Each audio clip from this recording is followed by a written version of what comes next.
फरमाते हैं कि मैं ना मजदूर लेने गया, बगदाद बैठे होते थे, तो मेरी उन मजदूरों में से ना एक नौजवान बच्चे पे नजर पड़ी।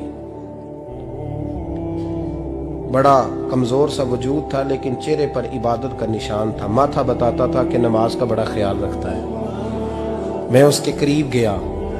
चेहरे भी बड़ा कुछ बताते हैं ना, चेहरों में भी बड़ी रानाई होती है। फरमाते हैं मैं करीब गया, मैंने उसको कहा बेटे मजदूरी करोगे? तो कहने लगा मजदूरों में बैठा हूं तो हुजूर मजदूरी के लिए ही तो बैठा हूं। तो मैंने कहा कि चलो फिर। कहने लगा नहीं, मेरी कुछ शर्तें। मैंने कहा बताओ। कहने लगा पहली शर्त यह है कि लोग 4 दिनार दिहाड़ी लेते हैं, मैं 3 दिनार लूंगा। मैंने कहा यार तो बड़ी बेहतरीन है, बाकी भी इस तरह की रख ले। उसने कहा हुजूर दूसरी शर्त यह है कि मैं आपकी मुकम्मल बात मानूंगा, लेकिन जब अजान हो जाएगी फिर आपकी नहीं सुनूंगा। तीसरी बात उसने ये की कि हुजूर मैं आपके घर में काम करूंगा पर आपके किसी सवाल का जवाब नहीं दूंगा। कहते मैंने कहा यार तू बड़ा अजीब है, शर्तें तो मालिकों की होती हैं। कहने लगा जी बहरहाल मैं शर्तें लगा के जाता हूँ। फरमाते मैं उसे घर ले आया, काम मैंने उसको बताया, तो जो काम मजदूर सारे दिन में करता है ना उसने 2 घंटे में ही कर दिया। हमारे मजदूर सिगरेट पीने में भी तो आधा घंटा लगाते हैं, वो चाय पीने जाएं तो पौना घंटा। वहां उनको भी तो ध्यानदारी करनी चाहिए कि नहीं करनी चाहिए? ने मुआहदा किया है ना जी, तो पूरा उतरना चाहिए ना। कहते 2 घंटे में। अब काम जब बंदा शुरू कराता है तो काम और निकल आता है। कहते काम मैंने उसको और बता दिया, वो करने लगा। उसने मिट्टी निकाल के रखी थी बाहर रास्ते में, तो अजान हो गई जोर की। उसने वहीं कुदाल छोड़ी कही और चलने लगा। तो मेरा बेटा कहने लगा इसको जरा बराबर कर दो। कहने लगा चुप कर जा, तेरे बाप से बात हुई थी, जब अजान होती है तो मैं किसी और की नहीं सुनता, सिर्फ अल्लाह रसूल की सुनता हूँ। कहते मस्जिद चला गया, नमाज पढ़ के आया तो दोपहर का वक्त था। मेरी बीबी कहने लगी इसको को खाना खा ले। कहते हमने कहा खाना खा लो, तो कहने लगा मैंने रोजा रखा, रमजान भी नहीं था, नफली रोजा रखा हुआ। फरमाते हैं शाम हुई, मैंने 3 दिनार दिए। तो मैंने कहा तेरा नाम क्या है? कहने लगा मैंने आपसे कहा था मैं किसी सवाल का जवाब नहीं दूंगा। तो वो चला गया। अगले दिन मैं फिर लेने गया उसे, काम कुछ और निकल आए। तो लोगों ने बताया वो सिर्फ हफ्ते वाले दिन आता है। मैंने कहा क्यों? कहने लगे जी वो कहता है मेरा हफ्ते का खर्चा 3 दिनार है, जब 3 दिनार कमा लेता हूं तो बाकी सारा टाइम अल्लाह रसूल की जिक्र में गुजार दिया करता हूं। फरमाते हैं जी अगले हफ्ते मैं फिर लेने गया।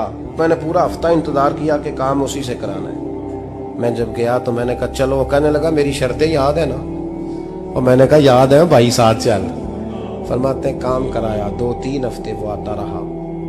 एक हफ्ते में गया तो लोगों ने कहा हुजूर आज नहीं आया। क्यों? कहने लगे बीमार हो गए। कहाँ घर है? कहने लगे बगदाद के कब्रिस्तान के पीछे जो कच्ची आबादी है उसमें रहता है। फरमाते मैं गया, दरवाजे पे दस्तक दी तो कहने लगा हुजूर आप हैं? दरवाजा खोला है, आ जाइए। फरमाते मैं अंदर गया तो मैंने कहा तुम्हें कैसे पता चला मैं आया हूँ? कहने लगा हुजूर अल्लाह वाले हो, आप नहीं आना था, वरना अमीर तो गरीबों का पता लेने कोई नहीं आते। कहते मैं करीब गया तो कहने लगा मैं आपका इंतजार कर रहा था, तेज बुखार है, तप रहा। जेब से कुछ पैसे निकाले। कहने लगा ये पैसे रखने। एक अंगूठी निकाली। कहने लगा हुजूर आज रात को मेरा इंतकाल हो जाएगा, इन पैसों का कफन खरीद के सुबह जनाजा पढ़ के मुझे दफन कर देना, और जब दफन करो तो ये अंगूठी लेके असर के बाद हारून रशीद के पास जाना। आप उसे कहना मैंने मिलना है, पर वो आपको टाइम नहीं देगा। आप उसको आवाज दीजिएगा कि तेरी एक अमानत है मेरे पास, फिर वो आपसे मिलेगा तो अंगूठी दे दे, फिर आप मेरी तरफ से फारिग हैं।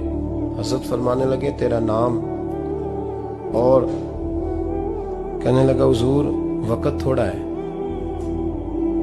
आज रात मैंने जाना है, बड़ी लंबी माफी मांगनी है रब करीम से, अगर मुनासिब समझे तो मुझे अपने रब से तन्हाई कर दे। फरमाते हैं मैं आ गया, पर उसकी बातों ने मुझे सारी रात सोने नहीं दिया। फरमाते सुबह बड़ी मुश्किल से सूरज निकला, मैं गया, दरवाजे पे हाथ रखा तो दरवाजा खुला हुआ था।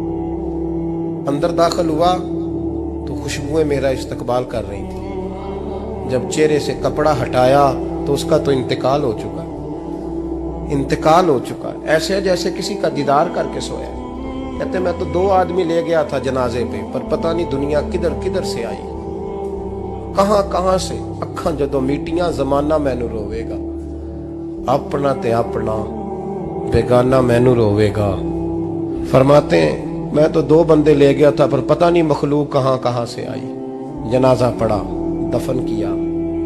हारून रशीद के पास में असर के बाद गया, मैंने बुलाना चाहा पर बादशाह था, मेरी तरफ देखा ही नहीं। मैंने उसको कहा तेरी ये अमानत मेरे पास है। फरमाते हैं मुझे कोने पे ले गया, क्या बात है, कमरे में बुलाया, मैंने अंगूठी दी। हारून रशीद तो चीखे मारने लगा, कहने लगा अंगूठी वाला कहाँ है? मैंने कहा वो तो इंतकाल कर गया। कहने लगा मुझे कब्र पे ले चल। कहते मैं कब्र पे लाया तो वो लेट गया, तड़प के रोने लगा। मैंने कहा मेरा कलेजा फट जाएगा, ना उसने कुछ बताया ना तूने बताया, ये कौन था?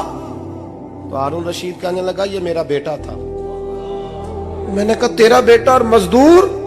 कहने लगा हुजूर ये हजरत दाऊद ताई के पास बैठा करता था, उनका मुरीद था।